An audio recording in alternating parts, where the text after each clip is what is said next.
Hey, what's up guys? So hari ni kita nak buat roti kurasan yang ni ibarat burger yang dibalut kulit popiah. Sangat sedap. Kat luar dia crispy, dalam dia padat dengan isi. Korang boleh tumiskan dulu 1 biji bawang holland dengan 5 ulas bawang putih.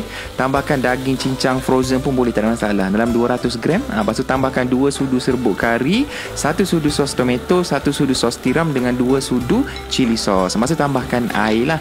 Air kan ada dik, nanti hangus kau punya tumisan ni. Lepas tu tambahkan black pepper, garam dengan sebut perasa secukupnya. Kacang-kacang siap lah, kita punya inti. Lepas tu cari roti burger, potong 2. Lepas tu sapukan butter on both side, and satu side lagi letakkan QP mayo untuk bagi dia lagi extra moist dekat dalam lah.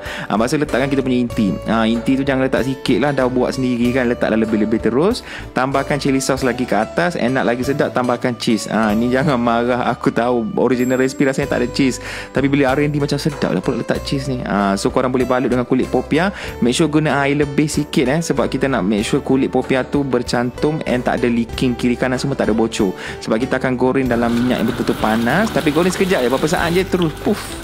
Dia punya cantik dah, garing golden brown, and boleh angkat sedia untuk dihidang. Yang ni kalau balik tarawih tak ada masa pula, tak ada benda nak buat dengan family, bolehlah merewang ramai-ramai buat roti kurasan ni. Sangat sedap.